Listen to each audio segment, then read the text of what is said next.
नमस्कार, मेरा नाम नवनीत मुकेश कुमार शर्मा है। मुझे पिछले 20-30 दिनों में एसआई के रिलेटेड काफ़ी क्वेरीज आ रही थी और चूंकि अभी मेरा पटवारी का रिजल्ट भी आया था, उसमें मेरी 49th रैंक आई। उसके बाद ऑब्जेक्टिव एग्ज़ाम्स के रिलेटेड क्वेरीज काफ़ी ज़्यादा बढ़ गई थी। तो मैंने ऐसा निर्णय किया कि चूंकि मैंने भी 2 आरएस के एग्ज़ाम्स दिए जिसका नेचर एसआई के लगभग बराबर ही है, और एसआई की भी मैं खुद तैयारी कर रहा था अभी, और एसआई टेलीकॉम का पेपर भी देखा। तो क्यों ना एसआई एग्जाम्स पर एक चर्चा की जाए जिससे विद्यार्थियों को एक बेहतर तरीके से रूटीन मिल जाए, आगे की रणनीति मिल जाए। इस पर ही हम आज अपनी पूरी चर्चा करेंगे। चर्चा के मुख्य बिंदु अलग अलग प्रकार के होंगे कि फ्रेशर्स क्या करे, टेस्ट सीरीज वाले क्या करे, रनिंग बैच वाले क्या करे। हम ये भी बात करेंगे कि कहाँ कहाँ से कौन कौन से सोर्सेज है जहाँ से पेपर आ रहा है, जहाँ से आ सकता है। साथ ही साथ ये चर्चा करना अति आवश्यक हो जाता है क्योंकि एसआई टेलीकॉम का सॉल्यूशन भी मैंने खुद नहीं करवाया था, और उसमें भी हमने चर्चा की थी कि प्रश्न सिलेबस से अलाइन होकर आ रहे हैं, परंतु आप कहते हैं कि कुछ प्रश्न out of syllabus, out of syllabus ऐसा तो कुछ था नहीं, पर कंटेंट में थे नहीं, ये नहीं था, वो नहीं था। उन सभी का जवाब मैं आपको उस हिसाब से दूंगा कि आरएस फाउंडेशन कोर्स और एसआई का कोर्स या एसआई का पेपर और आरएस प्री का पेपर में 90% सिमिलरिटी है, परंतु 10% डिफरेंस है। वो 10% डिफरेंस देखना अति आवश्यक हो जाता है। सबसे पहले तो आपको मैं एक रूटीन चेकअप करा देता हूं। ये हमारी वैकेंसी आई थी जिसमें आपको यहाँ पदों की संख्या 1015 नजर आ रही होगी। यहाँ पदों की संख्या 1015 लिखी हुई तो है, परंतु यहाँ कुछ और लिखा हुआ है। उक्त पदों का वर्गवार वर्गीकरण पृथक से आयोग शीघ्र करवाएगा। अभी हमारे पास शायद ये वर्गीकरण आया नहीं है, पर मैं एक बार 2021 की पीडीएफ से आपको रूबरू करा दूं कि कितनी सीटें किस किस को मिलती है। ये पीडीएफ बिल्कुल भी आपको डिमोटिवेट करने के लिए नहीं है, ये आपको मोटिवेट करने के लिए है। क्योंकि मैं खुद वैकेंसी देखकर तैयारी करने वालों में से हूं। जब मुझे पता पड़ा कि एसडीएम के लिए एज ए जनरल कैंडिडेट सिर्फ 16 सीट्स ही है आरएस 2023 में, आरएस 2024 में सिर्फ 26 सीटें ही है, तो मेरी पढ़ाई अपने आप ही बढ़ गई कि मुझे पूरे राजस्थान में टॉप 16 कैंडिडेट्स में आना है अगर मुझे एसडीएम बनना है। तो ओबीसी में यही वर्गीकरण 40 तक हो जाता है। तो हम यहाँ भी समझे, और साथ ही साथ मैंने एसआई के लिए रिचपाल जी, परमेश्वर जी से, इनसे भी बात करके जानने की कोशिश की कि कितने नंबर सफिशिएंट हो सकते हैं जो हमें लाने चाहिए, और इतने नंबर पर हमारा आराम से एग्जाम क्लियर हो जाएगा। पहली बात तो यहाँ ये है कि जब हम वर्गीकरण देखते हैं, ये 2021 का विज्ञापन है, और यहाँ सीटों की संख्या उप निरीक्षक मतलब एसआई के लिए 748, फिर 38 पद, 11 पद और 4 पद, कुल मिलाकर ये 859 पदों के लिए वैकेंसी आई थी। इस बार ये वैकेंसी लगभग 1015 पदों के लिए है। तो 1015 और 9 850 थोड़ा बहुत सिमिलरिटी हमें मिल जाएगी कि वर्गीकरण किस प्रकार होगा। हालांकि ये वर्गीकरण बैकलॉग से भी प्रभावित होता है, उस पर भी हम नजर डालेंगे, परंतु यहाँ नॉन टीएसपी एरिया और टीएसपी एरिया में वर्गीकरण होगा। सबसे पहला, आपके पास 748 सीटें हैं 2021 में। 2025 में आपके पास मान लीजिए 950 हजार सीटें होगी। 950 सीटों में से अगर नॉन टीएसपी एरिया की 663 है, मतलब लगभग लगभग 90% सीटें नॉन टीएसपी की और टीएसपी की 10% सीटें, तो अपने आप ही हमारी सीटें कम हो जाती है। उसके बाद सामान्य वर्ग को 2021 में 170 सीटें दी गई थी, सामान्य महिला को 49, एससी के लिए 52 सीटें निर्धारित थी, एसटी के लिए 52 सीटें, और ओबीसी वर्ग के लिए 124 सीटें, ईडब्ल्यूएस के लिए 47 सीटें। ये सीटें पूरे राजस्थान की है। फिर से मेरा यहाँ कोई तात्पर्य नहीं कि मैं आपको डिमोटिवेट करूं, मैं आपको मोटिवेट करना चाह रहा हूं कि हमारी पढ़ाई हम बढ़ाएं। ज़्यादा से ज़्यादा पढ़ेंगे तो ये चांसेस बढ़ जाएंगे कि हम टॉप रैंक में आए, क्योंकि थानेदार तो आरपीएससी टॉप रैंक वालों को ही बनाने वाली है। मेरी सारी बातें सिर्फ और सिर्फ इन्हीं रैंकों पर टिकी हुई रहेगी। अगर मैं आपको मेहनत करने की कह रहा हूँ तो ये शायद 170 सीटें, ओबीसी के लिए 124 सीटें, ये देख कर कह रहा हूँ कि पूरे राजस्थान में 1000 थानेदार बनेंगे, जिसमें से 100-150 टीएसपी एरिया के, नॉन टीएसपी एरिया के अलग, महिलाओं का जो रिजर्वेशन है वो अलग, फिर हमारे अलग अलग प्रकार से वर्गीकरण होगा। अब शायद एक्स सर्विसमैन को भी डाल दिया गया है। तो ये है डिस्ट्रीब्यूशन जो 2021 में था, 2025 में भी लगभग लगभग समान ही रहने वाला है। बात आती है कि क्या हम आरएएस और एसआई को बिल्कुल समान मान ले क्या, कि जो आरएएस है वही एसआई है? यहाँ थोड़ी सी चूक हो जाती है, थोड़ी सी नहीं काफी बड़ी चूक हो जाती है। क्योंकि जब मैं कह रहा हूं या जब सभी टीचर्स कहते हैं हमें कि एसआई के लिए आपको जमकर मेहनत करनी पड़ेगी, जमकर मेहनत करने का मतलब है कि हर एक दो नंबर भी मायने रखते हैं। आरएएस की बात करूं तो 87वां स्थान प्राप्त किया है मेरे मित्र शिवराज जी, जिनकी 92वीं रैंक है। हम दोनों में सिर्फ एक नंबर का अंतर है, एक नंबर पर 5 सीटें हैं। तो एसआई में भी अगर 5-6 नंबर है तो उनपे पूरा पहले से लेकर पीछे तक खिसक सकते हैं। तो कोशिश करें कि हम ज़्यादा से ज़्यादा यूटिलाइजेशन करें। हम सिलेबस पर चर्चा अवश्य करेंगे और सिलेबस से ये जानने का प्रयास करेंगे कि जो बिंदु पढ़ाई, नोट्स यही पढ़ने हैं। मैं उसके लिए नहीं कह रहा कि कोई अलग से नोट्स पढ़ने हैं, पर नोट्स में भी किन बिंदुओं पर अधिक ध्यान देना है और किन बिंदुओं को कम पढ़ना है, ये बहुत ज़्यादा ज़रूरी है। जैसे कि हम नोट्स सिलेबस पर चलते हैं।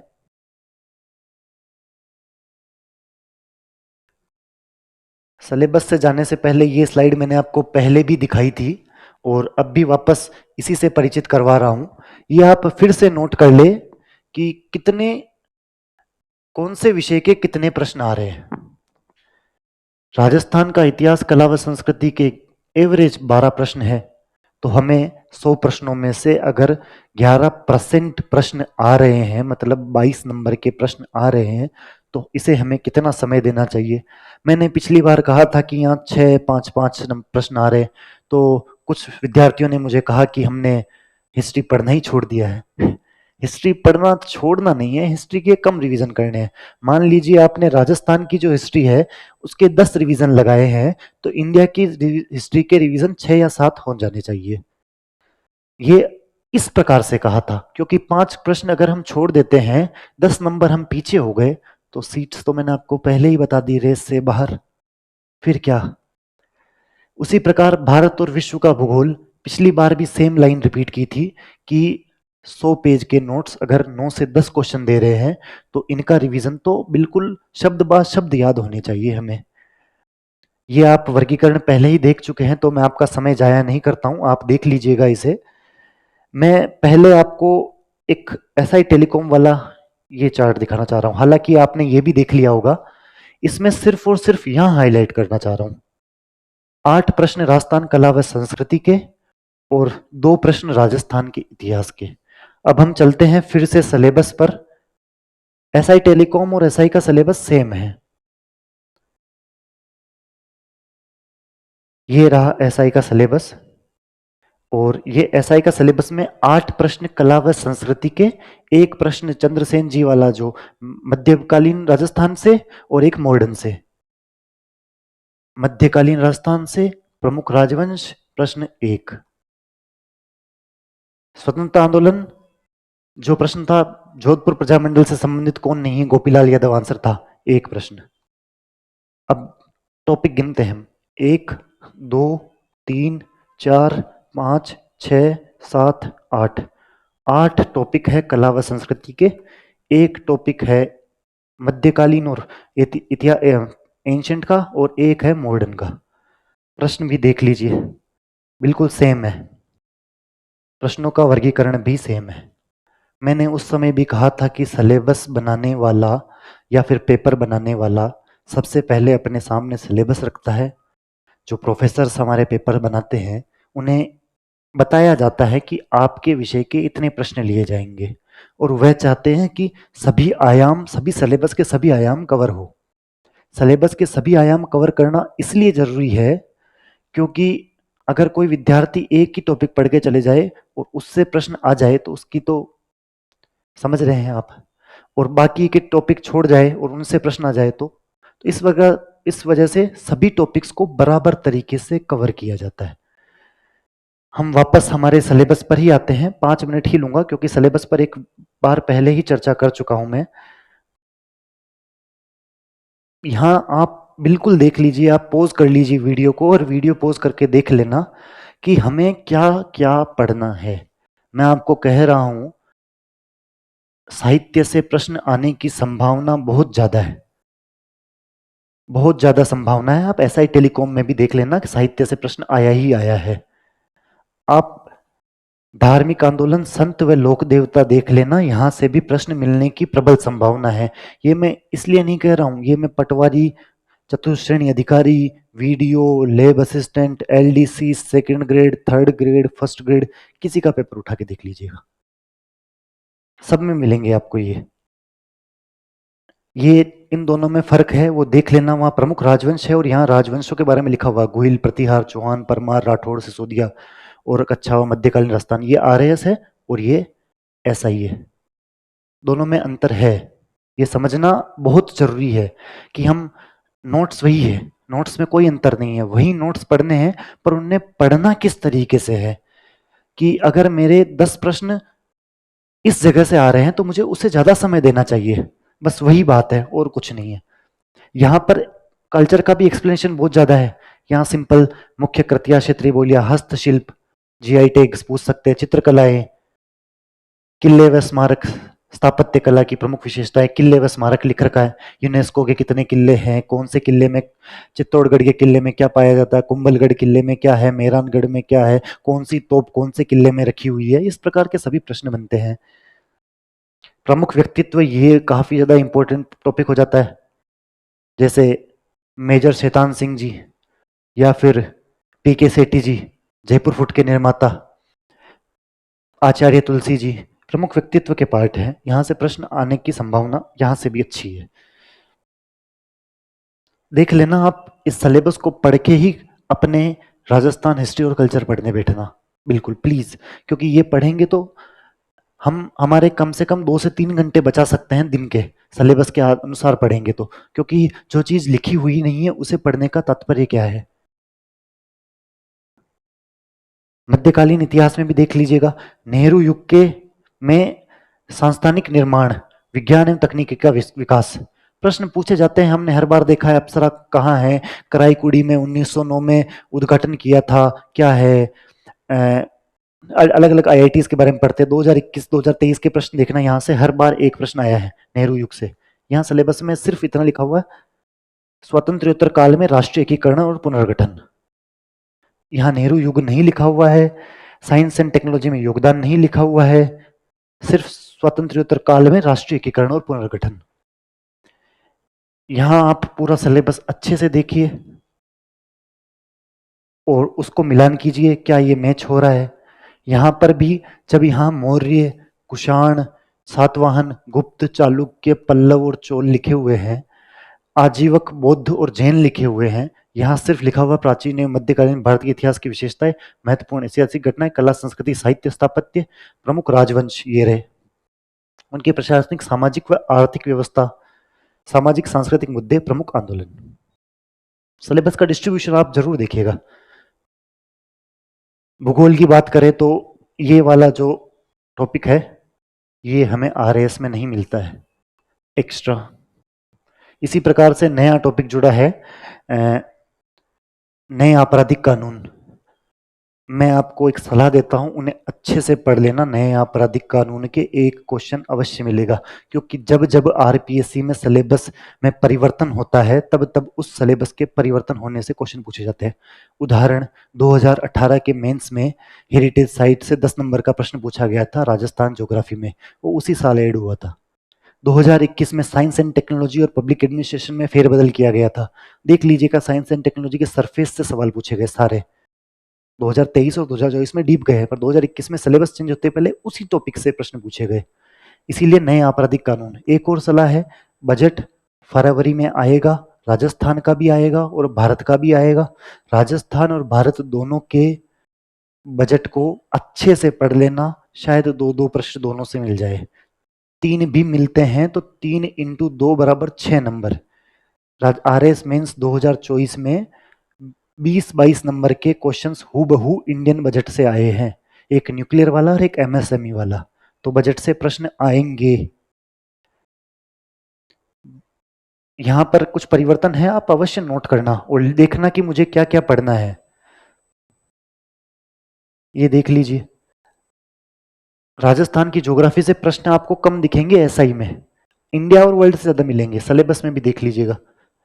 प्रमुख भौतिक विशेषताएं और मुख्य भू भौतिक विभाग, राजस्थान के प्राकृतिक संसाधन, जलवायु, प्राकृतिक वनस्पति, वन्य वनजीव और जैव विविधता। प्रमुख सिंचाई परियोजनाएं, खान एवं खनिज संपदा, जनसंख्या, प्रमुख उद्योग, औद्योगिक विकास की संभावनाएं।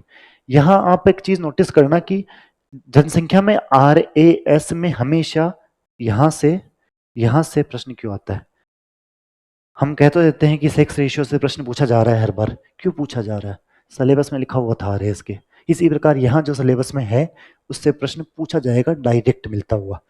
कोई भी पेपर सेटर जब भी पेपर बनाता है तब, हालांकि फॉर्मूले हर बार चेंज होते रहते हैं, तो ये कोशिश करता है कि 20% प्रश्न तो सभी को आ जाए, 20% प्रश्न ऐसे हो जो किसी को ना आए, और बाकी जो 60% प्रश्न बचे हैं वो मॉडरेट से लेकर हार्ड तक के अनुसार बनाता है।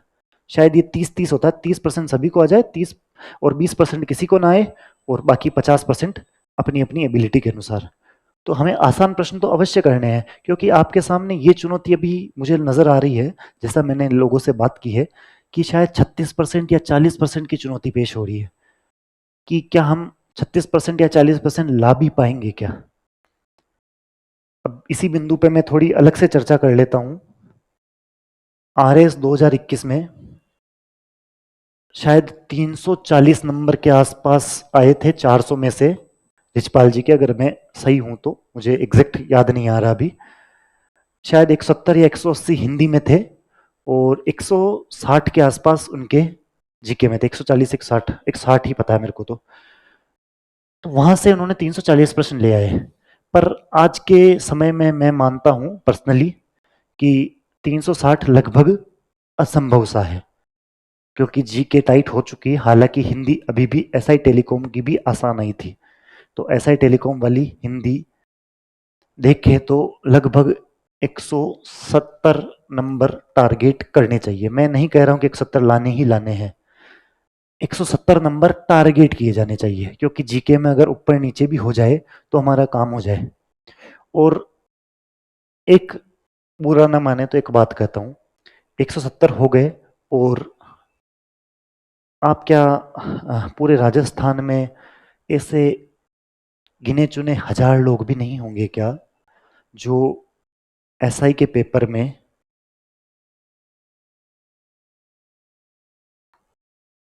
120 प्लस नंबर ले आए। आज हमें बातें करना काफी अच्छा लगता है कि पेपर मुश्किल आ रहा है, पेपर ऐसा आ रहा है, पेपर वैसा आ रहा है।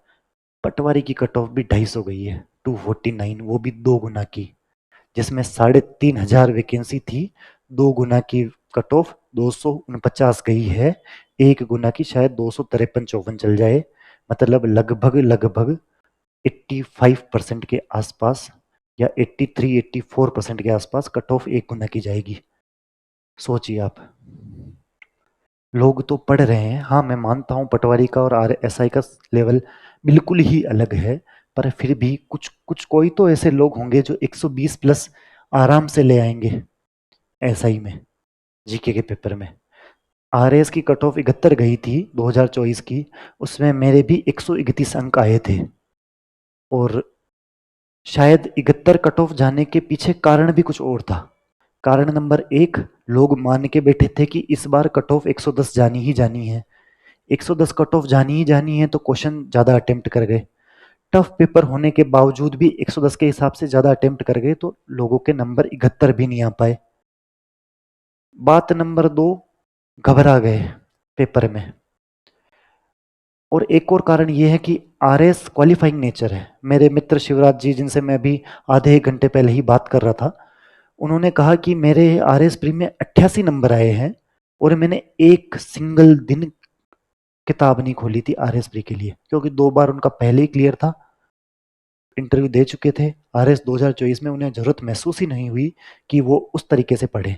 हालाँकि मैं एक दिन की नहीं कह रहा हूँ, कुछ पढ़ा होगा, हल्का-फुल्का करंट कह दिया उन्होंने तो, पर हल्का-फुल्का करंट अफेयर्स देखा होगा, फिर भी 88 मार्क्स आ गए। एक बात देखो,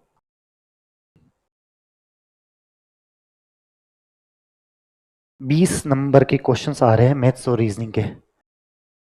मान लीजिए आप सिर्फ और सिर्फ 15 क्वेश्चन ही कर पाए और एक क्वेश्चन है 1.33 नंबर का। 15 इंटू 4/3, 20 नंबर। सिर्फ 15 क्वेश्चन करके आप अगर आरएएस में 20 नंबर ले आते हैं तो 71 में से 20 गए तो 51 नंबर ही और लाने हैं। इतना मुश्किल है नहीं जितना हम लोगों ने बना दिया है। माफ़ कीजिएगा अगर मेरी कोई बात बुरी लगे, पर शायद ये माहौल जो सोशल मीडिया के थ्रू बन रहा है, यूट्यूब और इंस्टाग्राम के थ्रू, कि इतना मुश्किल पेपर आ रहा है, असल में हम लोगों की तैयारी में कुछ कमी है। पढ़ने वाले अभी भी पढ़ेंगे। मैं कह रहा हूँ ऐसा है कि कट ऑफ एक गुना की जब फाइनल सिलेक्शन होगा, जिन लोगों के लगभग 290 से या 300 के आसपास नंबर होंगे, वो लोग ही सेलेक्ट होंगे, 300 नंबर के आसपास वाले। कम से कम पे फिजिकल और इंटरव्यू अलग बात है, लेकिन 290 के आसपास नंबर तो होंगे ही होंगे कम से कम। हमारे नहीं आ रहे, इसका मतलब ये नहीं कि इस पूरे राजस्थान में 1000 भी ऐसे लोग नहीं हैं जिनके नहीं आ रहे। पढ़ रहे हैं लोग लाइब्रेरियों में, मैं देखता हूँ कि पूरे पोस्टर्स चिपका रखे हैं, स्टिकी नोट्स चिपका रखे हैं, भयंकर तरीके से पढ़े जा रहे हैं, पढ़े जा रहे हैं। तो लोग तो नंबर ले आएंगे, हमें हमारा देखना है कि क्या हम नंबर ला पाएंगे या नहीं ला पाएंगे। उसके लिए हम टेस्ट सीरीज वगैरह सब चीज़ें बात करेंगे, धीरे धीरे सभी चीज़ों पर चर्चा करेंगे ताकि सभी डायमेंशन अच्छे से कवर हो पाए। तो हमें कोशिश करनी है कि इतने नंबर हम लेके आए। बाकी मेरा तो यही मानना है, बाकी कट ऑफ कितनी जाती है वो तो समय ही बताएगा, पर 1000 लोग तो कम से कम इतने पढ़ने वाले होंगे। अब एक बात मेरे मस्तिष्क में यूं ही खटक रही थी कि पहले मैं आपको सिलेबस ही कर जाता हूँ, फिर ऑथेंटिक सोर्स जो आपकी कही गई बात है उस पर भी चर्चा करेंगे। एक बात ध्यान रखना, ये जो टॉपिक है बहुत ही ज़्यादा इंपॉर्टेंट टॉपिक है क्योंकि ये हम पॉलिटिकल मॉडर्न हिस्ट्री में पढ़ते हैं, और 1919 और 1935 का अधिनियम, एसआई टेलीकॉम का पेपर देख लेना, उसमें भी क्वेश्चन मिल जाएगा आपको इससे। ये क्वेश्चन करना चाहिए। इसके अलावा ये सभी देखने चाहिए, लेकिन एक नए आपराधिक कानून है, वो ऐड हुए हैं, वो देखना बेहद आवश्यक है, और सिलेबस में डिफरेंस देख लेना। एसआई आरएएस अंतर है, और अंतर हमें देखना भी चाहिए।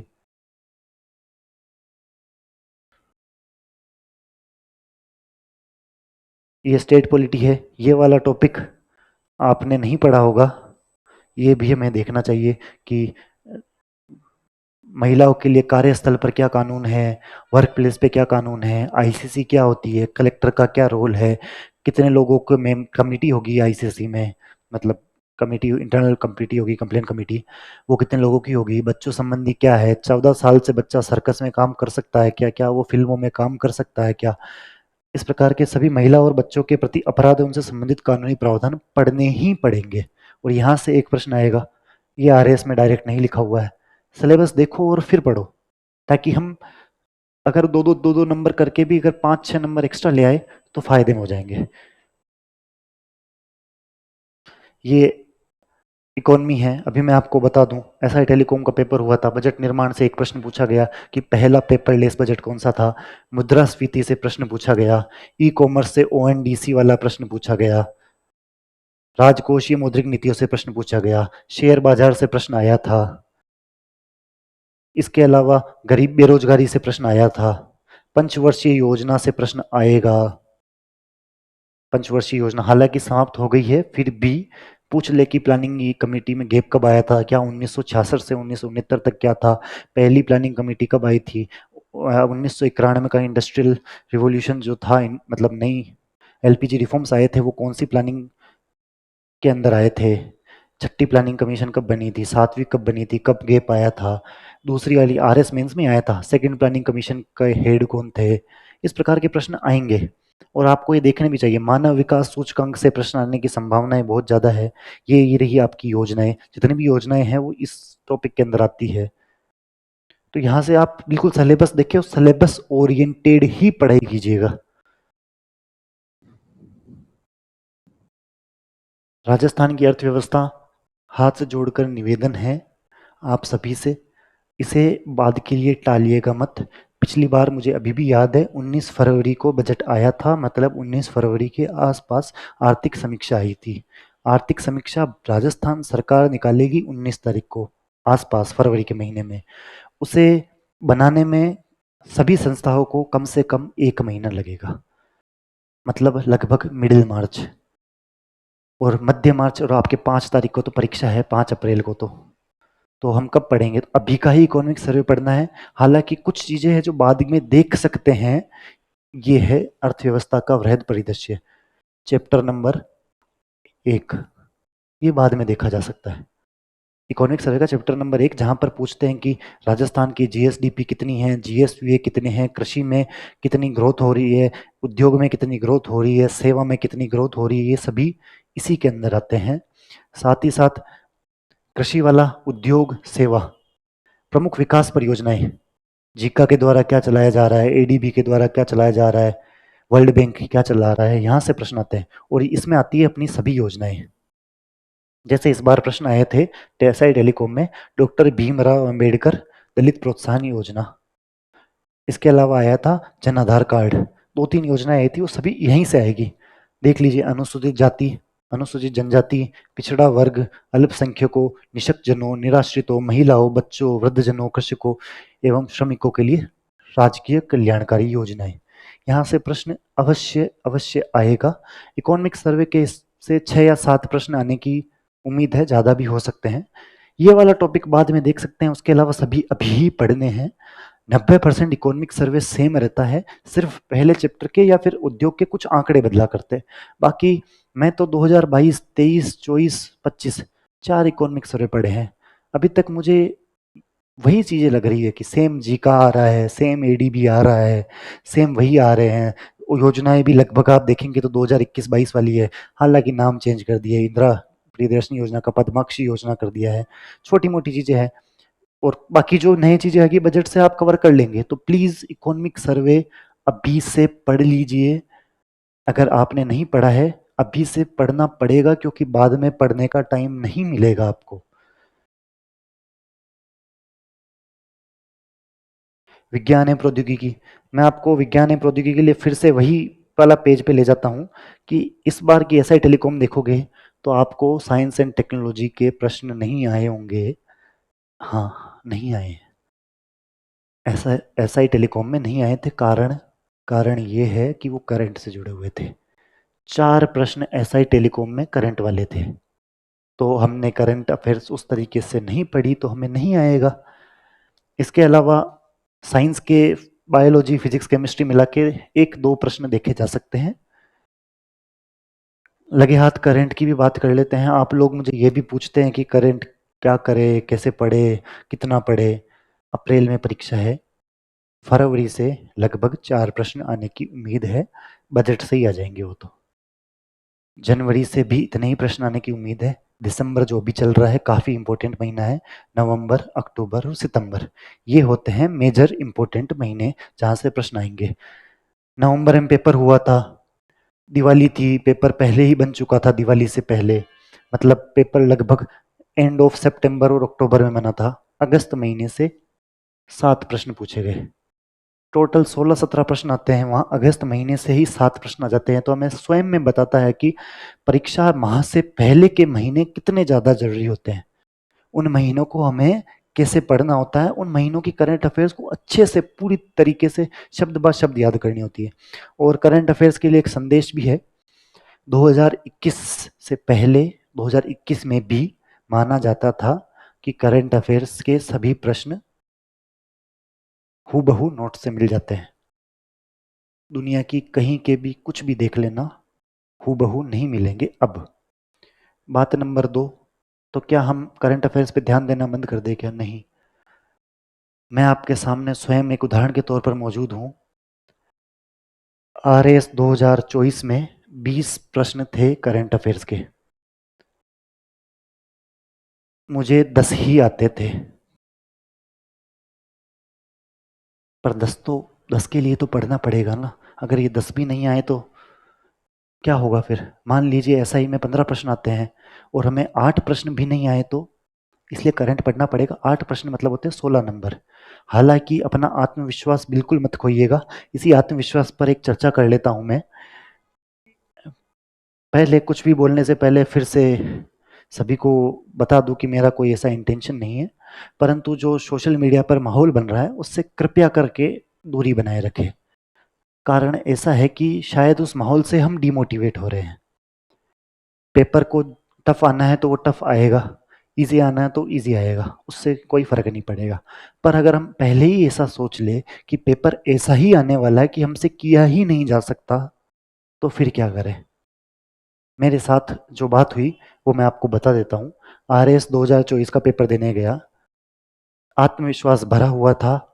दूसरी बात, उस समय ना इंस्टाग्राम पे ना यूट्यूब पे ऐसी बातें हुआ करती थी कि इतने भयंकर पेपर आ रहे हैं। पहली बार टफ पेपर आया था आरएस प्री 2024। आरएस प्री 2024 में टोटल प्रश्न थे 150। शुरुआती प्रश्न 50 में 20 प्रश्न शुरुआत के करंट अफेयर्स के थे। जैसा कि मैंने आपको बताया कि 10 ही हुए। मान लो 10 भी नहीं हुए, 9 ही हुए और बाकी 11 प्रश्न नहीं आए। उसके अगले 20 क्वेश्चन थे मेरे वाले सेट में मैथ्स और रीजनिंग के, छोड़ दिए, बाद में करेंगे। 40वें नंबर के प्रश्न पर आ गया। 40 से 50 नंबर के प्रश्न हिस्ट्री से थे इंडिया की, और कुछ मुश्किल प्रश्न थे जो मुझसे नहीं हुए। मैं वहां 5 ही प्रश्न कर पाया। मतलब टोटल 50 प्रश्नों में से मैं अभी तक सिर्फ और सिर्फ 14 प्रश्न ही कर पाया हूं। इस सिचुएशन में एक बार खुद को सोचिए, क्या आपका मनोबल टूटेगा या नहीं टूटेगा? 14 की जगह और कम कर दे तो मनोबल टूटेगा या नहीं टूटेगा? क्यों टूटेगा? क्योंकि हम दिन रात सुबह शाम चाय की थड़ी पे, फोन पे, खुद के मस्तिष्क में इतना बड़ा बना चुके हैं इस पेपर की टफनेस को। मैं मानता हूं पेपर टफ आ रहा है, मैं कभी मना नहीं करूंगा पेपर आसान आ रहा है। पेपर टफ आ रहा है, लेकिन उसको इतना महान, इतना विराट बना चुके हैं मन मस्तिष्क में कि वो हमें डिप्रेस कर रहा है कि क्या कैसे प्रश्न पूछेगी आरपीएससी, क्या आरपीएससी से कुछ ही प्रश्न नहीं आए तो, 50 हम जो पढ़ रहे हैं उससे एक भी प्रश्न नहीं आया तो, 50 के 50 प्रश्न हमसे बाहर चले गए तो, शुरू के 50 प्रश्न नहीं आए तो। ऐसा कुछ नहीं होता है, कुछ तो आते ही है। मैं अकेला नहीं हूं जो 131 नंबर या 130 प्लस लेके आया हूँ 71 नंबर की कट ऑफ में। बहुत सारे लोग हैं जो 120, 122, 124 मुझसे भी आगे होंगे। तो आप इस बात को अवश्य देख लेना कि कॉन्फिडेंस लूज नहीं करना। और ये सभी, अभी 3-4 महीने बचे हैं हमारे पास, इन सभी बेकार की बातों को ब्लॉक कर दीजिए। नहीं सुननी है हमें कि पेपर कैसा आ रहा है, क्या आ रहा है। हमें हमारी मेहनत करनी है, क्योंकि अगर वो चीज़ सुनेंगे तो हम अंदर ही अंदर डिमोटिवेट होते जाएंगे। फिर जब पेपर में बैठेंगे और पेपर में वाकई पेपर मुश्किल आया या आसान आए, हम तो उसे पेपर को महान बना के बैठे हैं ना। और अगर हम पेपर को महान बना के बैठे हैं तो कैसे कर पाओगे? मैं अगर 14 प्रश्न कर पाया और कट ऑफ मेरे दिमाग में भी 100 प्लस थी, तो अब बताओ मैं क्या करूं? पर मुझे खुद पर विश्वास था। मैं जब स्प्रिंग बोर्ड में पेपर दिया करता था और यहाँ 15,000 के आसपास लोग उस समय टेस्ट सीरीज में बैठते थे। 2023 की टेस्ट सीरीज में लगभग सुबह और शाम दोनों टाइम पे अलग अलग बैच बन के टेस्ट होते थे। 2024 में संख्या लगभग 10-12 हज़ार के आसपास टेस्ट दे रहे थे लोग। उन 10-12 हज़ार में अगर मेरी रैंक हमेशा टॉप 20 या टॉप 50 के अंदर रही है, तो कम से कम ये आत्मविश्वास तो था ना कि ये पेपर तो अगर मुझे नहीं आ रहा तो किसी को नहीं आ रहा होगा, या मुझे अगर 8 प्रश्न आ रहे हैं तो किसी और को 12 ही आ रहे होंगे, इससे ज़्यादा तो नहीं आ रहे होंगे। आत्मविश्वास खुद के अंदर लाइए। अगर खुद के अंदर आत्मविश्वास आ गया तो आधी लड़ाई आप जीत चुके हैं। आउटसाइड मटेरियल्स को पढ़ के, आउटसाइड चीज़ों को देख के खुद डिमोटिवेट मत होइएगा प्लीज़। इसके बाद जब 100 प्रश्न थे, उनमें से मेरे सिर्फ और सिर्फ गिनती के 3 प्रश्न ही गलत हुए थे। संख्या बढ़ा सकते हो, 5-6 मान सकते हो, इतने ही गलत हुए। 131 नंबर आए, हालांकि वो फॉर्मूला अलग था, मैं आपको बता देता हूँ। आप भी एक चीज़ बताने वाला हूँ, उसे आप अपनी टेस्ट सीरीज पे लागू करके देखना। अगर आपको वो स्टाइल सूट करती है तो ही उसे आगे रखना, वरना मत रखना। मेरी आदत है कि मैं मैक्सिमम प्रश्न करता हूँ। अभी जैसे पटवारी का एग्जाम भी आया जिसमें 49 रैंक आई थी, उसमें भी मैंने 150 में से 150 प्रश्न किए। और आर एस प्री 2024 जिसकी 71 कट ऑफ गई थी, वहां मैंने 150 में से 140 प्रश्न किए। अब मान लीजिए इन 140 प्रश्नों में से, मान लीजिए क्या हुआ है, 30 प्रश्न गलत हो गए। ये लीजिए 30 प्रश्न गलत। कितने माइनस कर दें? 10 क्वेश्चन माइनस कर देते हैं कि 30 प्रश्न नेगेटिव हो गए, मतलब 110 सही, इसमें से 10 प्रश्न घटा देते हैं। 100 प्रश्न बैठ रहे हैं, एक प्रश्न 1.33 नंबर का है, मेरे आए हैं 131.52 नंबर, ये हो रहे हैं 133.3 नंबर। मतलब अमूमन भूल गया हूं, समय हो गया है, 1-2 प्रश्न ऊपर नीचे हो सकते हैं, पर नंबर यही आ रहे हैं। यहां पर भी सिर्फ 3 प्रश्न की जगह मान लीजिए, मुझे एग्जैक्ट तो याद नहीं, पर 4-5 प्रश्न गलत मान लीजिए, 5 क्वेश्चन नहीं आए या गलत हो गए, अंतर वही आ रहा है लगभग। यही सेम चीज आर एस 2023, सेम मार्क्स है 130 के आसपास ही, सेम 140 क्वेश्चन अटेम्प्ट किए, पटवारी में भी यही अटेम्प्ट किए। इवन मैं सेकंड ग्रेड का एग्जाम देने गया था अभी, मैथ्स वाला, 100 में से 100 प्रश्न अटेम्प्ट किए और 85 क्वेश्चन सेकंड ग्रेड में सही है। सितंबर 2025 में पेपर हुआ। तो ऑब्जेक्टिव क्वेश्चंस अगर फुल करेंगे तो ऐसे कोई, ऐसा नहीं कि हम नेगेटिव में चले जाएंगे। ये चीज पहले यहाँ टेस्ट सीरीज में ट्राई कीजिए, टेस्ट सीरीज में लगा कर देखिए कि क्या हम ये सब कर पाएंगे या नहीं कर पाएंगे, कि हमारे प्रश्न ज़्यादा गलत तो नहीं हो रहे, क्या हमें एक्यूरेसी पे खेलना चाहिए। मैं बिल्कुल नहीं कह रहा हूँ कि यही स्टाइल आप फॉलो कीजिए। मान लीजिए आप 120 प्रश्न ही करते हैं उसी पेपर में, अगला पेपर मान लीजिए टफ आता है और आपके सिर्फ 15 प्रश्न ही गलत होते हैं, मतलब 105 सही, 15 के 5 माइनस कर दिए,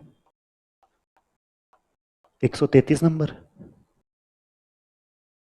नंबर वही आ रहे हैं। पर मुझे शायद लगता है कि मैं 120 करूंगा तो भी 25 तो गलत कर ही दूंगा, तो मैं मैक्सिमम अटेम्प्ट्स की तरफ जाता हूँ।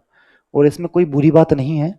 अगर हमारा 4 ऑप्शन है, ए बी सी डी, अगर एक ऑप्शन भी कट गया तो उसे अटेंड कर लीजिए, क्योंकि मैथ्स की प्रोबेबिलिटी के अनुसार अब हमारी गलत होने की प्रोबेबिलिटी 1/3 सही होने की और 2/3 गलत होने की है, जबकि पहले ये प्रोबेबिलिटी 1/4 और 3/4 थी। 1/4 सही होने की, 3/4 गलत होने की। अब ये हो गई है 1/3 सही होने की और 2/3 गलत होने की। वहां थे 25% सही होने के चांसेस, यहाँ 33% सही होने के चांसेस। तो मैं तो इन प्रकार के प्रश्नों को अटेंड करता हूँ। आप टेस्ट सीरीज में लगा के देखिए, किसी भी चीज़ को ब्लाइंडली फॉलो नहीं किया जा सकता। आप भी प्रैक्टिकली लगा के देखिए क्या आपके मार्क्स बढ़ रहे हैं क्या इस तरीके से अटेंड करने पर। अगर घट रहे हैं तो आप अपने पुराने फॉर्मूले पे आ जाइए। एक्यूरेसी और इसे तुक्के नहीं कह सकते हम, कि कुछ तो चीज़ें आती है तभी अटेम्प्ट हो सकते हैं, उसके लिए मेहनत कीजिए।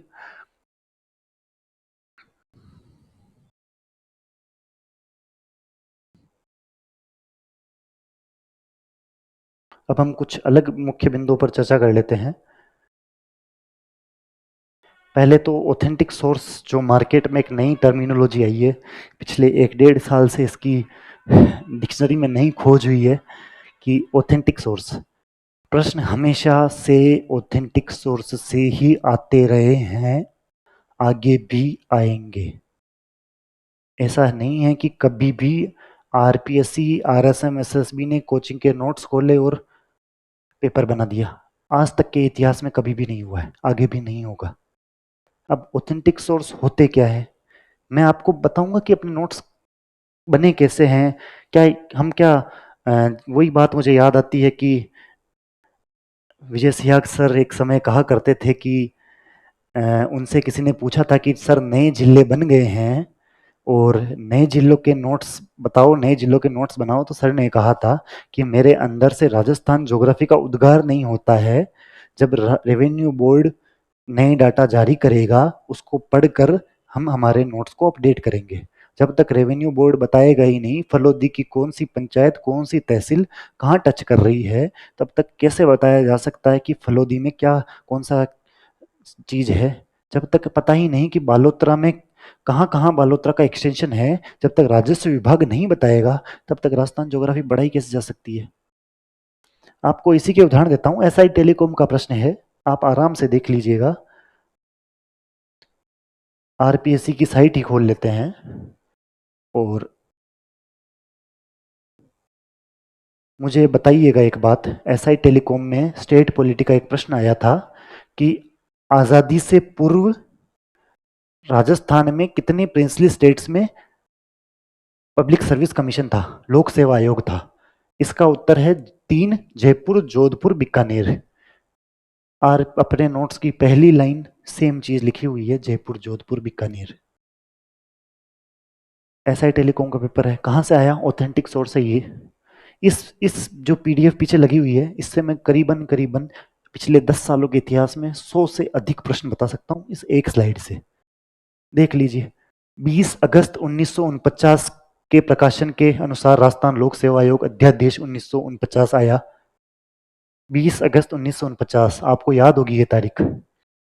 22 दिसंबर 1949 को अस्तित्व में आया था, अर्थात राजस्थान लोक सेवा आयोग की स्थापना 22 दिसंबर 1949 को की गई थी। गजट आया 20 अगस्त 1949। एक चीज ये शायद नहीं हो सकती है, अध्यादेश की धारा अभी तो आ गई है, पुराने जो 2020-19 के आसपास है, क्योंकि साइट अपडेट होती रहती है तो उसके हिसाब से नोट्स अपडेट होते हैं।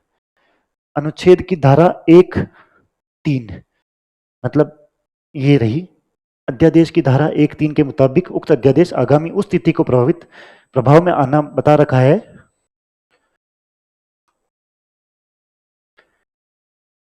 जिस तिथि को नियुक्त बाबत नोटिफिकेशन को गजट प्रकाशन होगा एवं 22 दिसंबर, मतलब अध्यादेश की धारा 1(3). अगला प्रश्न ऐसा आ जाए तो कृपया करके ऐसा ना कहे कि ये प्रश्न काफी मुश्किल था, क्योंकि जो संस्थान पेपर ले रही है उसकी साइट पे लिखा हुआ है और ये नोट्सों में लिखा हुआ है। आज हम जैसे जो 2-3 साल पढ़ाई करके नए नए बने हुए टॉपर्स आपको ये बता सकते हैं, तो जो टीचर्स 15 साल से इसी फील्ड में हैं उन्हें तो कम से कम पता होगा कि आरपीएससी की साइट से प्रश्न बनते हैं। इसी प्रकार से मैं आपको और चीज बताता हूँ, चलो ये आरपीएससी की साइट पे आए हैं तो एक और चीज थोड़ी सी देख ही लेते हैं। अब आप देखिएगा कि हमारी कमियां कहाँ रहती है। हम कहते हैं कि पीवाई क्यू पढ़ने चाहिए, पीवाई क्यू पढ़ने चाहिए, पीवाई क्यू पढ़ने चाहिए। 2024 के अनुसार आरपीएससी के द्वारा कराए गए पेपर्स देखिएगा आप, जो 2024 में फॉर्म भरे गए, प्रश्न पेपरों की संख्या देखिएगा कि कितने हैं। स्टार्ट कर रहे हैं एसआई टेलीकॉम से।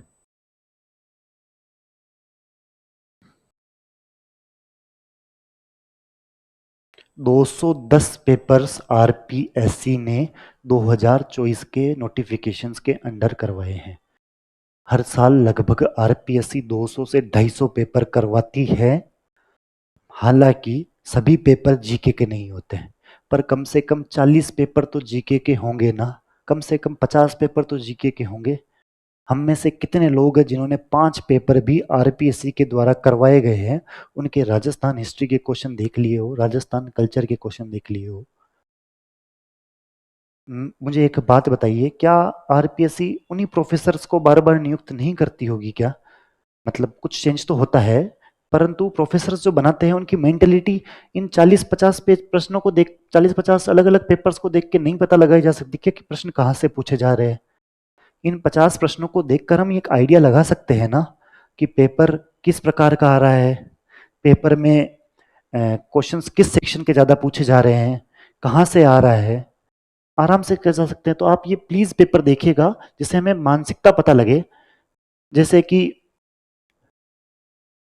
अभी पेपर हुए थे फर्स्ट ग्रेड के, सेकंड ग्रेड के पेपर हुए, उन्हें पेपर को भी देखिएगा, वहां भी तो जीके है, जनरल स्टडीज है, उन पेपर्स को भी देखिएगा, वहां से भी आपको थोड़ा बहुत आइडिया लगेगा।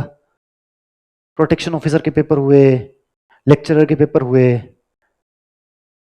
उन सभी पेपर को देख के आइडिया लगाना। एक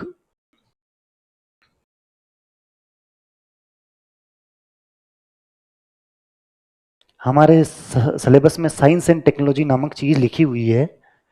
साइंस एंड टेक्नोलॉजी की चीज तो लिखी हुई है, लेकिन हम में से कितने लोग हैं जो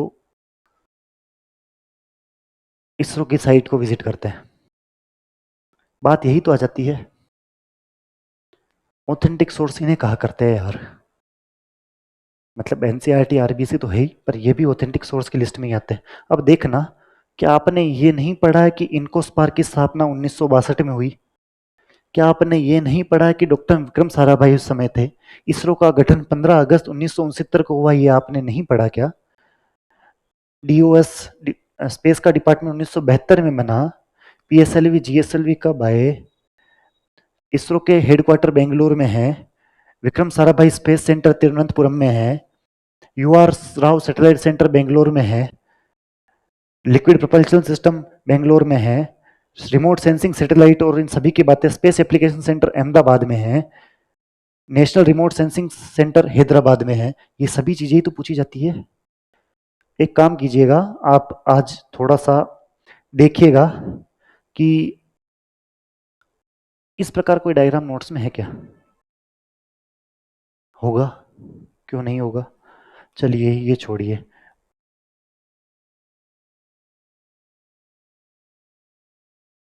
ये ये एक स्लाइड आपको सामने दिख रही है।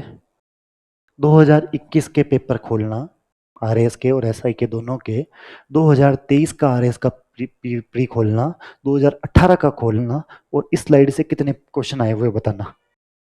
कि इसरो प्रोपल्शन सेंटर कहाँ पे है, ह्यूमन स्पेस फ्लाइट सेंटर कहाँ पे, एंट्रिक्स कहाँ पर है, फिजिकल रिसर्च लेबोरेटरी अहमदाबाद में है, north east space centre Ribhoi district में है, national atmospheric research laboratory Tirupati में है, Indian institute of space science and technology Thiruvananthapuram में है। पेपर यहीं आते हैं। ये मास्टर कंट्रोल फैसिलिटी हसन में है। सतीश धवन स्पेस सेंटर ने, यहाँ Satish Dhawan space centre Nellore, space application centre Ahmedabad, U R Rao space satellite centre Bangalore Thiruvananthapuram.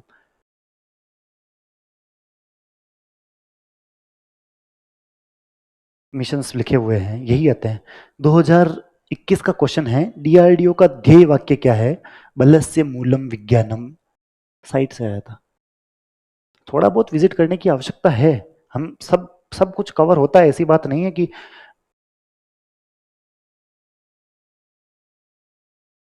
Former secretary space commission क्या है,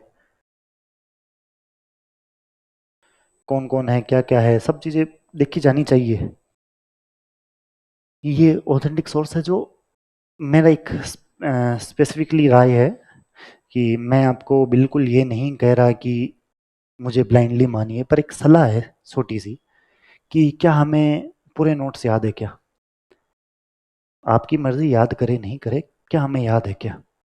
जवाब 99% लोगों का होगा नहीं। पहली लाइन से आखिरी लाइन तक जिस वक्त नोट्स याद होने लग जाएंगे, उस वक्त टेस्ट सीरीज में लगभग लगभग 160 170 नंबर, 160 70 ज़्यादा हो गए सॉरी, 130 140 नंबर के आसपास आप स्कोर करने लग जाएंगे। देख लीजिएगा, मैंने ही स्प्रिंग बोर्ड की टेस्ट सीरीज में SBA 3308 मेरा कोड है। SI के शुरुआत 3-4 पेपर्स दिए थे। RS प्री की टेस्ट सीरीज दी थी, RS प्री 2023 की भी दी थी, 2024 की भी दी थी, मेंस की भी दी थी। सेम कोड सब जगह है। रैंक देख लीजिएगा, मुझे नोट्स याद थे, मेरी रैंक आ रही थी, वहाँ भी नंबर आए हैं। SI टेलीकॉम में आराम से 120 प्लस स्कोर किए जा सकते हैं। अगर आप अच्छे से पढ़ रहे हैं तो 125 भी हो सकते हैं। मुश्किलें कहाँ आई है? कंटेंट जो मुश्किल आया वो सबसे ज्यादा मुश्किल हो गया है करंट अफेयर होना। आरपीएससी ने मुश्किल क्या किया? करंट अफेयर बहुत ही ज्यादा मुश्किल कर दिया है। मेरी पहली क्लास थी तब मैंने भी यही कहा था कि प्रश्न आ रहे हैं कि महिला है, बॉक्सर है, जिन्होंने इस जगह पे बॉक्सिंग की है, वर्ल्ड चैंपियनशिप हो रही है, वर्ल्ड चैंपियनशिप के अंदर उन्होंने कांस्य पदक जीता है, बताओ महिला का वेट किस वर्ग में महिला खेल रही थी, किस वेट कैटेगरी में महिला खेल रही थी। हम सभी चीज़ें याद कर सकते हैं। हम अमूमन क्या होता है, हम जितनी चीज़ें याद कर जाते हैं वो क्वेश्चंस में ही पूछ ली जाती है और उसके बाद की चीज़ पूछ जाती है, वो कुछ चीज़ें मुश्किल होती है। पर कोशिश करनी चाहिए कि कम से कम 50 से 60% क्वेश्चन हम करंट अफेयर्स के भी कर ले। करंट अफेयर मुश्किल हुए, मैं मानने के लिए कभी डिनाई नहीं कर रहा। एसआई टेलीकॉम का पेपर था, साइंस मुश्किल आई है, मैं ये भी डिनाई नहीं कर रहा। सच है तो सच है, मैं भी विद्यार्थी हूँ, आप भी विद्यार्थी, हम दोनों अभी पढ़ते हैं, तो हम उसी तरीके से संवाद करें। टेस्ट सीरीज और उसके इवेल्युएशन का कितना बड़ा रोल होता है। मैं अब इसी प्लेटफॉर्म पर खड़ा होकर कह रहा हूँ कि आप पहले किसी आंसर की को मत देखना। पहली बात तो मतलब स्प्रिंग बोर्ड की टेस्ट सीरीज ही क्यों, मुझे कोई प्रमोशन का उद्देश्य है नहीं मेरा, पर स्प्रिंग बोर्ड की टेस्ट सीरीज ही क्यों। मेरा एक ओपिनियन है कि जब मैंने ज्वाइन की थी तब आर एस 2023 में लगभग 15,000 लोग थे। अभी भी स्प्रिंग बोर्ड की टेस्ट सीरीज में लगभग लगभग दोनों टेस्ट सीरीज मिला के 8-9 हज़ार लोग हैं जो एनरोल्ड है ऑनलाइन ऑफलाइन। 9,000 लोगों के अंदर अपनी रैंक तो पता लग जाती है ना। क्वालिटी हटाइए, सब चीज़ें हटाइए, वो सब बाद की बात है। अगर 9,000 10,000 लोग एसआई के जो सीरियस कैंडिडेट्स हैं, जो एक ही टेस्ट दे रहे हैं, और 10-12 हज़ार लोगों में हमें पता लग जाए कि हम कैसा परफॉर्म कर रहे हैं, तो एक जो एग्जिट पोल्स होते हैं ना इलेक्शन के पहले, वो तो हमें पता लग जाए कि एग्जिट पोल में रुझान क्या आ रहे हैं। अगर हम 10,000 की भीड़ में अगर अंडर 500 रैंक भी ला पा रहे हैं, तो हमें पता लगता है ना कि हम कितने लोगों से आगे हैं। वो जानना भी बेहद जरूरी है। आरएएस में यही टेस्ट सीरीज के नंबर्स बहुत ज़्यादा बढ़ जाते हैं, क्योंकि एसआई के लिए एज लिमिट भी है, अलग अलग प्रावधान है, तो वो नंबर्स जान लेते हैं। इसलिए ये आवश्यक हो जाता है कि हम हमारे बीच में ही जो लोग हैं सीरियस एस्पिरेंट्स है, उसमें हमारी पोजीशन क्या है। इसलिए टेस्ट सीरीज का एक डायमेंशन ये भी होना चाहिए कि कितने लोग अटेम्प्ट कर रहे हैं। अगर हजारों की संख्या में लोग अटेम्प्ट कर रहे हैं तो कम से कम हमें हमारा स्तर तो मालूम पड़े। इसीलिए ये आवश्यक है। एक सुझाव है, आपकी मर्जी है। हालांकि इवेल्युएशन के लिए मैं एक चीज कहना चाहूंगा कि मेरा पर्सनल ओपिनियन है कि मैं कभी भी टेस्ट सीरीज के लिए पहले आंसर की नहीं देखा करता था। ना ही कोई टीचर आके इसका सोल्यूशन कराता है उसको बाद में अवश्य देखता था, पहले नहीं देखता था। पेपर किया, पेपर से जैसे ही छूटे, खाना खाया, डायरेक्ट इवेल्युएशन खुद करूंगा। खुद कैसे करेंगे कि टेस्ट उठाया, क्वेश्चन देखा, क्वेश्चन को ढूंढा कि नोट्स के किस सेक्शन से है, नोट्स के सेक्शन पे गए, फिर खुद ने कमी ढूंढी, उस कमी के चक्कर में हमने पूरा वो टॉपिक तो पढ़ाना। मान लीजिए दादू दयाल जी से प्रश्न आता है और दादू दयाल जी के प्रश्न में 4 ऑप्शन है, चौथे ऑप्शन की लास्ट जगह छोटी सी गलती है, तो हम पूरा दादू दयाल जी पढ़ेंगे तो सही ना। मान लीजिए यूपीएससी पूछा जाता है, 4 अलग अलग ऑप्शन दिए जाते हैं, यूपीएससी की अलग अलग चीजें बताई जाती है, लास्ट में उम्र में 662 लिख दिया 665 की जगह, उसके लिए हमें सब पढ़ना तो पड़ा ना। तो ये रिवीजन हो जाता है। एक टेस्ट दे रहे हैं हम, 7 दिन पढ़ के आ रहे हैं, और फिर अगले दिन हम पढ़ रहे हैं, तो अगले दिन टेस्ट देके हम उसका इवैल्यूएशन कर रहे हैं, तो सेकंड रिवीजन हो गया। और काफी क्विक रिवीजन होता है इस चीज से, क्योंकि दिमाग बहुत अलर्ट रहता है कि क्योंकि खुद की गलती हम खुद पहचानते हैं, और अगर कोई गलती हो गई तो वो गलती उम्र भर याद रहती है। मेरा एक्सपीरियंस पर्सनली ये है कि जितने ज्यादा टेस्ट सीरीज दोगे उतने ज्यादा आपके नंबर बढ़ेंगे। मुझे अगर आप पूछे कि क्या कोचिंग करना जरूरी है, मैं कहूँगा ऐसी कोई बात नहीं है। किसी भी टीचर से पूछ लीजिएगा, सेम बात कहेंगे। पर एक छोटा भाई बड़ा भाई जो आप माने, उसके लिहाज से टेस्ट सीरीज देना बहुत ज़्यादा ज़रूरी है। कोचिंग भी हालांकि आसान बनाती थी, पर आपका अपना मत है। पर टेस्ट सीरीज में तो मैं बिल्कुल अपफ्रंट होके कहूंगा कि टेस्ट सीरीज दीजिए ही दीजिए, और खुद इवेल्यूशन कीजिए, फिर इसका इवेल्युएशन भी देखिए। मुझे तो जो अभी एसआई की टेस्ट सीरीज चल रही है, मनोहर सर यूट्यूब पे फ्री में टेस्ट का सॉल्यूशन कराते हैं, यूट्यूब पे डलती है क्लासे। वो 3 घंटे के पेपर का सॉल्यूशन 3 घंटे में करवाते हैं, 2 घंटे के पेपर का सॉल्यूशन 3 घंटे में करवाते हैं। मतलब वो 4 ऑप्शन के अलग अलग डायमेंशन तो कवर कर रहे हैं ना। मनोहर सर जो स्प्रिंग बोर्ड जोधपुर के यूट्यूब चैनल पे वीडियोस डालते हैं, सॉल्यूशन करते हैं, तो 4 घंटों 3 घंटे की अगर कोई वीडियो है तो कितने डायमेंशन कवर हो गए, कितनी सारी चीजें हमें नहीं पता पड़ी है, उन्हें नोट्स में लिखे ना, ऐड करें। कितनी सारी चीजें पता पड़ी है, उन 3 घंटों में पूरा सब्जेक्ट का रिवीजन हो जाता है। कोई टॉपिक से प्रश्न आया तो पूरे टॉपिक का रिवीजन हो जाता है। तो उस रिवीजन पर आप बिल्कुल ध्यान दें।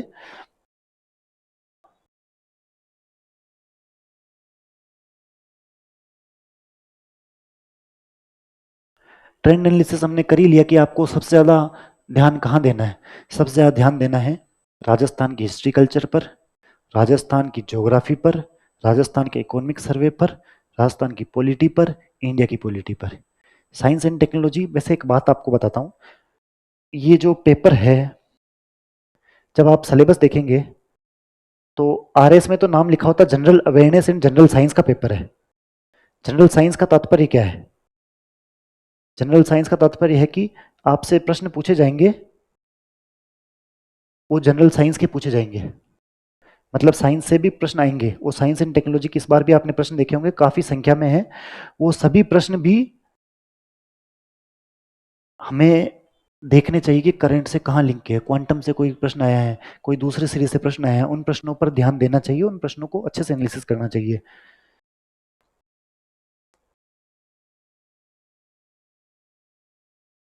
अब जब, हालांकि ये बता देता हूँ, 1015 सीट है। एक थोड़ी सी पढ़ाई से इतर बात है, आप आगे आराम से वीडियो बढ़ा सकते हैं, पर पढ़ाई से इतर बात ऐसी है कि सीटें 1015 है, और शायद मैं आपको कहूँ कि हम थोड़ी मेहनत अपनी बढ़ा दे तो क्या होगा, थोड़ा सा मोटिवेशनल तौर पर ले या क्या ले। मैंने जब आरएस का सेमिनार भी हो रहा था, अ, दो अभी D16 बैच के लिए नवंबर महीने में, तब उसमें भी सेमिनार में ये कहा था कि मेरी तैयारी इस सेमिनार से ही शुरू हुई है। जब मुझे उपेंद्र शर्मा सर, जिनकी शायद रैंक 5 थी 2016 में, जयपुर मेट्रो जो अपनी बनी है उसमें वो इंजीनियर थे, तो शायद अगर मैं नाम सही ले रहा हूँ और सही बता रहा हूँ तो उन्होंने कहा था एक वीडियो में कि अगर आप आरएएस बन गए, आप एसआई के लिए लीजिए, अगर आप एसआई बन गए तो आपके माता पिता की उम्र 5 से 10 साल बढ़ जाएगी।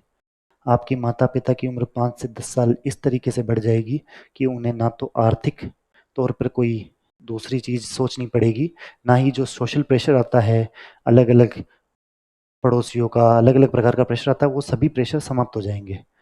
एक और बात इसी से जुड़ी हुई कि हम सभी यूट्यूब का यूज करते हैं, मैं भी करता हूँ। मैंने ज़्यादा नहीं करता था, 5-10 मिनट ही चलाता था, पर एक शॉर्ट्स आया है ऐसे ही, उसमें कहा था कि एक प्रैक्टिकल करना, आप अपने घर वालों से पूछना कि उनके जीवन की सबसे बड़ी खुशी क्या है।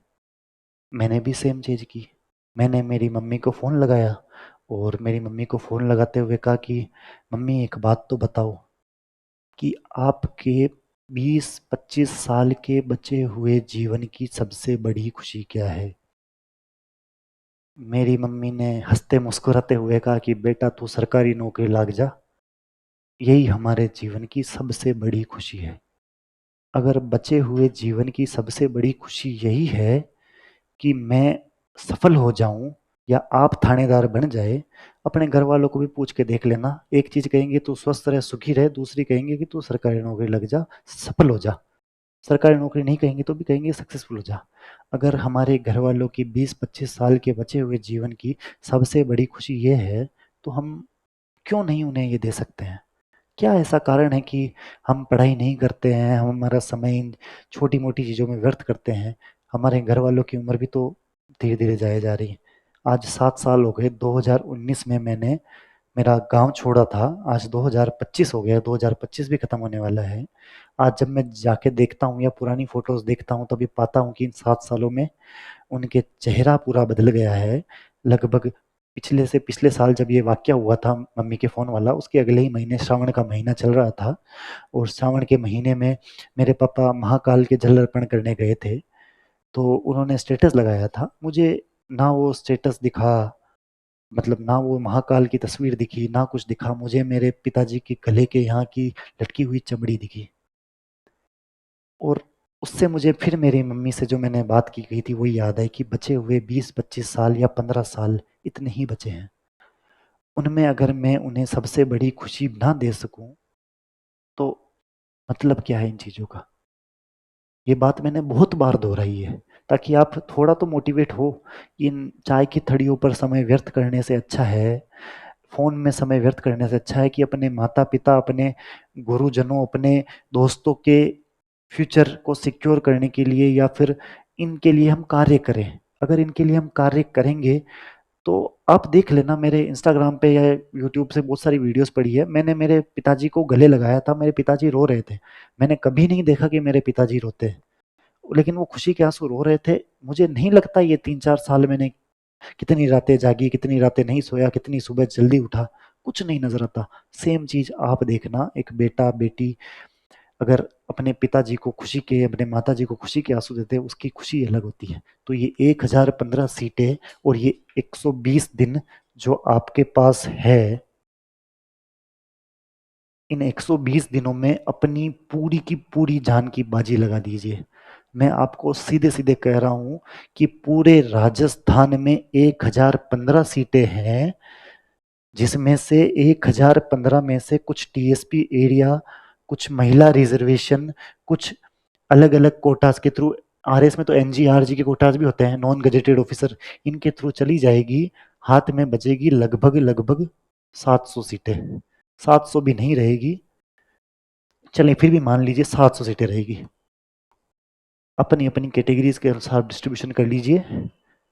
जनरल कैटेगरी अगर 200-250 या से नीचे चले गए तो शायद नौकरी से वंचित हो जाए। 250, 250, 300 मान लीजिए, इससे ज़्यादा नहीं होगी। ओबीसी 450 या 500 या 550 मान लीजिए बस। 550 से नीचे रैंक पे आपको शायद कुछ ना मिले। सत्य है ये मैं आपको उस तरीके से नहीं कह रहा हूँ, सत्य यही बात है कि 550 रैंक ऑल ओवर राजस्थान अगर इससे नीचे आती है तो शायद ना मिले। उस हिसाब से डिस्ट्रीब्यूशन है। महिलाओं के लिए थोड़ा रिलैक्सेशन है रिजर्वेशन के अनुसार, पर मेहनत तो सभी को करनी पड़ेगी। शायद 500वीं रैंक और 1000वीं रैंक में अंतर 2 या 3 नंबर का होगा बस, 5 नंबर मान लीजिए। पहली रैंक और 500वीं रैंक में अंतर 5 नंबर, 6 नंबर, 10 नंबर, 10 इतना ही अंतर होता है। 4-5 प्रश्न इतने महत्वपूर्ण हो जाते हैं। तो हमें सभी चीजें देखनी है, और कट ऑफ अगर कम रह रही है तो ये गैप और कम होगा। तो हमें हमारी पूरी जान लगा देनी है। कुछ नहीं सोचना कि आरपीएससी कौन से बम के गोले डालेगी, क्या हम 40% ला पाएंगे या नहीं ला पाएंगे। हमें जो होगा 6 अप्रैल को सोचेंगे। 5 अप्रैल की तैयारी इस तरीके से करनी है कि जीवन के आखिरी 120 दिन है, और इन 120 दिन में हम इतनी मेहनत कर ले, इतनी मेहनत कर ले, इतनी मेहनत कर ले कि जो मैंने अभी 1 महीने पहले महसूस किया है, मैं चाहता हूँ आप मेरे सभी भाई बहन वो महसूस करें। और अवश्य आप सफल होंगे अगर आप 120 दिनों को इतना बेहतर तौर पर यूटिलाइज कीजिए। मैं जब कहता हूँ कि इतना पढ़ना चाहिए, छोड़िए वो सब चीज़ें, ना दिन देखिए ना रात देखिए, कुछ मत देखिए। 120 दिन बाद आराम से मजे करना, कोई नहीं रोकने वाला। इन 120 दिन आपके हैं और पूरी तरीके से खींच लीजिए। अब हमने जब बात की थी कि 3 प्रकार के विद्यार्थी है, जो मैंने थंबनेल में बताया था कि फ्रेशर्स क्या करे, फ्रेशर्स क्या करे, टेस्ट सीरीज वाले क्या करे, रनिंग बैच वाले क्या करे। जिनका कोर्स हो चुका है वो टेस्ट सीरीज दे रहे हैं। जिनका कोर्स हो चुका है, मतलब आज से 5-6 महीने या उससे भी पहले या 3 महीने पहले उन्होंने आर एस प्री का या आर एस फाउंडेशन का कोर्स कंप्लीट कर लिया है और अब वे ऐसा ही दे रहे हैं, तो आप 6 दिन एक ही सब्जेक्ट मत पढ़ना। टेस्ट होते हैं एक सब्जेक्ट के होते हैं। जैसे मान लीजिए अगले दिन टेस्ट, अगले हफ्ते टेस्ट होगा, तो मान लीजिए वो अगर राजस्थान ज्योग्राफी का होता है, राजस्थान कल्चर का होता है, राजस्थान हिस्ट्री का होता है, इंडिया की हिस्ट्री का होता है, इंडिया की पॉलिटी का होता है, किसी का भी होता है, उसे सिर्फ और सिर्फ 2 दिन पढ़ना है। सिर्फ 2 दिन पढ़ना है। 2 दिन के बाद हमें हमारे वर्गीकरण को चेंज करना है। 2 दिन आपने पढ़ा है, 4 दिन आपके पास और रहे हैं, सोमवार, मंगलवार, बुधवार, गुरुवार। इन 4 दिनों में कम से कम 2 सब्जेक्ट और रिवाइज करें। और हिंदी जो हमारी चल रही है, ये उनके लिए कह रहा हूं जो भूमिया हो गए हैं कि 3-4 साल से तैयारी कर रहे हैं, कोर्स पहले ही पूरा हो चुका है, इतनी बार रिवीजन हो गया, इसकी कोई हद नहीं है। क्योंकि आप अगर 6 दिन में अपने आप को बांध लोगे ना कि 6 दिन में मेरे को यही सब्जेक्ट पढ़नी है, तो आपके लिए ये काम शायद रोज 4-4 घंटे पढ़ोगे तो भी हो जाएगा 6 दिन में पूरी सब्जेक्ट। तो हमें हमारा जो डिस्ट्रीब्यूशन है उसको अच्छे तरीके से करना है ना। तो 6 दिन में नहीं रख के इसको 2 दिन में करें, ताकि समय कम होगा। एक मर्फी का नियम है, शायद अगर मैं नाम सही बोल रहा हूँ तो, नियम किसी का भी हो सकता है, कि इंसान को जितना समय दिया जाता है ना, वो उतने ही समय में कार्य करता है। वो घड़े वाली भी बात है कि एक आदमी को कहा गया कि तुम्हें एक दिन में 100 घड़े बनाने हैं, एक ग्रुप को कहा गया, दूसरे ग्रुप को कहा गया कि तुम्हें एक दिन में एक ही कड़ा बनाना है और बहुत सुंदर बनाना है। तो उसी घड़े पे वो काम करता गया और अंत में वो सुंदर बन भी नहीं पाया और घड़ा बन भी नहीं पाया। तो हमें ये प्रयास करना चाहिए कि 2 दिन में ही हम वो कर लें और 4 दिन अगली सब्जेक्ट रिवाइज करें। और प्लीज़ हिंदी के लिए 170 नंबर, 160 नंबर कम से कम टारगेट रखें कि जीके में ऊंच नीच भी हो जाए तो हिंदी में आगे ले जाए। मुख्य प्रश्न ये आता है कि पारिभाषिक शब्दावली क्या करें। आप डेप्यूटी जेलर का पेपर देखना जो अभी जुलाई में हुआ था, आप पेपर देखना एसआई टेलीकॉम का, आप पेपर देखना प्लाटून कमांडर का। इनमें देखिए कि आपके पारिभाषिक शब्दावली क्या सभी राघव प्रकाश से कवर हो रही है क्या। एक किताब बताता हूँ, रचना प्रबोध करके आती है 9वीं से 12वीं तक की आरबीएससी हिंदी के लिए। एक आती नवीन व्याकरण, इन दोनों को पढ़िए। रचना प्रबोध में जो हमारे पारिभाषिक शब्दावली दे रखी है वो अच्छी है, हालांकि 200-250 ही है। दूसरी हिंदी ग्रंथ अकादमी की किताब है जिसमें राघव प्रकाश जितने ही पारिभाषिक शब्दावली वहां से भी देख सकते हैं, क्योंकि पारिभाषिक शब्दावली अच्छी पूछी जाती है, काफी हाई परसेंटेज में पूछ जाती है। हिंदी के लिए अलग से वर्गीकरण करके बता दिया जाएगा आपको कि हिंदी में कैसे कैसे डिस्ट्रीब्यूशन से क्वेश्चंस आ रहे हैं। परंतु ये आप अवश्य देखना कि आपको अपना हिंदी के लिए समय भी देना कम से कम। अगर जो आप कोई रनिंग बैच में नहीं है, किसी में नहीं है, तो कम से कम 4 से 5 घंटे, 4 घंटे तो कम से कम हिंदी को दे।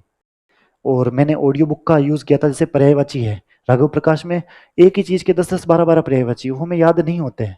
उसके लिए क्या करें, 4-5 रिवीजन लग चुके हैं, 3 रिवीजन लग चुके हैं, फिर हाईलाइट कर दे क्या क्या चीज हमें याद नहीं हुई है। उन्हें अपनी स्वयं की आवाज में फोन में रिकॉर्ड कर ले। फोन में रिकॉर्ड करने के बाद ईयरफोन्स लगा ले और चलते जाते, खाना खाते, पोए खाते, या फिर नाश्ता करते, या फिर अकेले बैठे हैं तो उन्हें सुनिए, क्योंकि खुद की आवाज में की गई बात हमें अच्छे से याद होती है। ऑडियो बुक का यूज ले सकते हैं आप, मैं मेरी भी प्रोवाइड करा दूंगा, ऐसी कोई बात नहीं है, पर आप खुद बनाएं अपनी, क्योंकि खुद की आवाज अच्छे से याद होती है। दूसरी बात, रनिंग बैच वाले क्या करें। रनिंग बैच वाले मानते हैं कि वो सभी थोड़े से लेट हो गए। ये रनिंग बैच और फ्रेशर्स की लगभग मिलती जुलती ही बात है कि समय अब बहुत कम बचा है।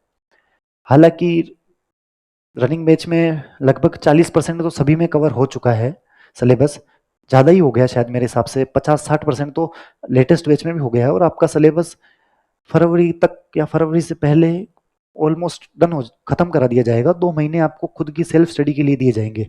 तो अभी आपको जितना पढ़ाया जा रहा है उसको शब्द ब शब्द याद करें, और जो टेस्ट हो रहे हैं उन टेस्टों को पूरी शिद्दत से दें। दिलीप सर की वही बात मैं वापस आपको रिपीट करता हूँ, स्लीप स्टडी, ईट स्टडी, वर्क स्टडी। मतलब आज जो आपने पढ़ा है उसको रात को सोने से पहले कॉपी बंद करके सोचे कि मैंने क्या पढ़ा है। प्लीज सोचे कि क्या पढ़ा है, क्योंकि कॉपी बंद करके जब आप सोचेंगे तो दिमाग में वही ख्याल आएंगे जो आपके लिए हेल्पफुल होंगे, वही ख्याल आएंगे जो आपको याद है। कॉपी बंद है तो, और याद नहीं है, जो चीज मिसिंग आ रही है उसके उसी वक्त कॉपी खोलिए और देखिए कि क्या छूट गया। सुबह मॉर्निंग में भी सेम प्रोसेस कर सकते हैं। मैं खुद ब्रश करते वक्त, नहाते वक्त, लाइब्रेरी के लिए चलते वक्त रोज ये सेम प्रोसेस करता था कि मैंने कल क्या पढ़ा था। विजुअलाइज कीजिए चीज़ों को, विजुअलाइज करेंगे तो आपको ये चीज़ें याद होती जाएगी, और चीज़ याद होगी तो आपके हित के लिए होगी ये सब चीज़ें। रनिंग बैच वाले ये कर सकते हैं, बाकी विश्वास रखिए संस्थान आपका समय कोर्स समय पर कंप्लीट करवा देगा। और उसके बाद जब आपकी छुट्टियां हो तब ज़्यादा से ज़्यादा टेस्ट दीजिएगा। मैंने पीछे आरपीएससी के कुछ क्वेश्चंस बताए थे, उन क्वेश्चंस को अवश्य अटेम्प्ट करें। एक और छोटी चीज जो शायद पुराने विद्यार्थियों के लिए बता दूं,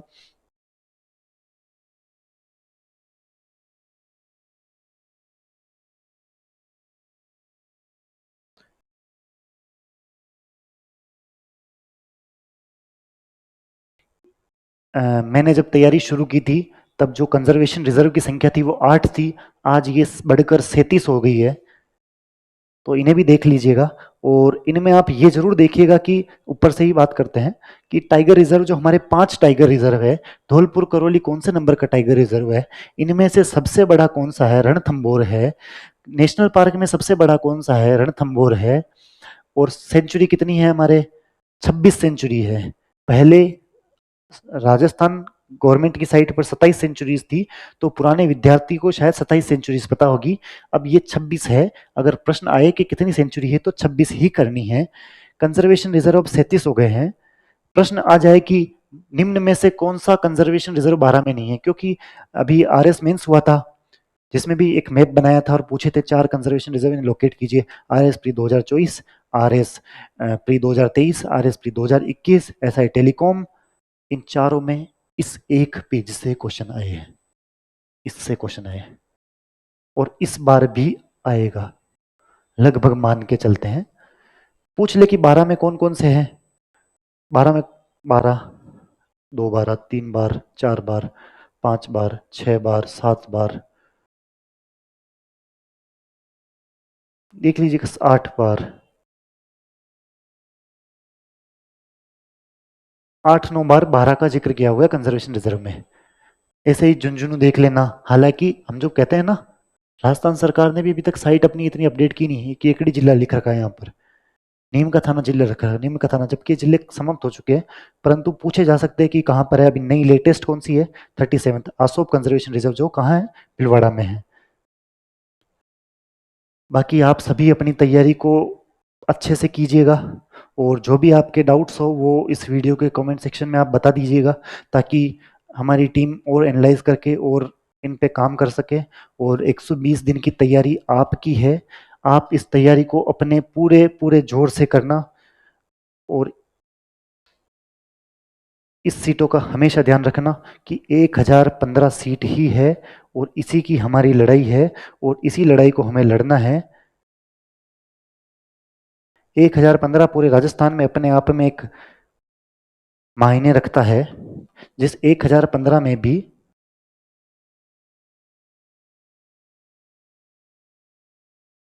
उप निरीक्षक के पद 896 है, शहरिया जनजाति के लिए 4 है, प्लाटून कमांडर के 54 या 64 पद है। इस प्रकार से पदों का वर्गीकरण किया गया है। हालांकि अब और ये वर्गीकरण अपने सामने आ जाएगा, पर हमारे सामने अभी ये स्थिति है, तो हमें हमारा पूरा जोर लगाकर पूरी तरीके से वेल प्लान्ड मैनर में तैयारी करनी चाहिए और आखिरी महीनों के लिए इस प्रकार से टाइम टेबल बनाना चाहिए। आज ही पूरे महीने का टाइम टेबल बना लेना कि इस महीने में कितनी विषय कवर करनी है, अगले महीने में कितनी विषय कवर करनी है। आज से मेन एग्जाम होने तक कम से कम आपका रिवीजन 7 से 8 बार हो जाना चाहिए। आपको ज़्यादा लग रहा होगा, परंतु अंतिम महीने में भी, मार्च के महीने में कम से कम 3 रिवीजन होने चाहिए और आखिरी के जो दिन है ना, 5 दिन, उनमें एक बार सभी चीज़ें ऊपर ऊपर से पढ़ लेनी है और किसी प्रकार के दबाव में मत आइएगा।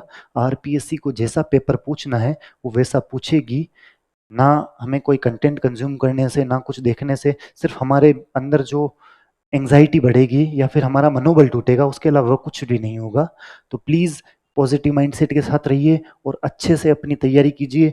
वेल प्लान्ड मैनर में अपना टाइम टेबल बनाइए कि मुझे क्या करना है। मार्च महीने में मैं कह रहा हूँ कम से कम 3-4 रिवीजन की ओर देखें कम से कम, और फरवरी महीने में भी 2 रिवीजन होने चाहिए। इस प्रकार से एक वेल प्लान्ड मैनर में अपना टाइम टेबल बनाइए। टेस्ट सीरीज को रिलीजियसली फॉलो कीजिए, टेस्ट सीरीज का इवेल्युएशन समय पर कीजिए।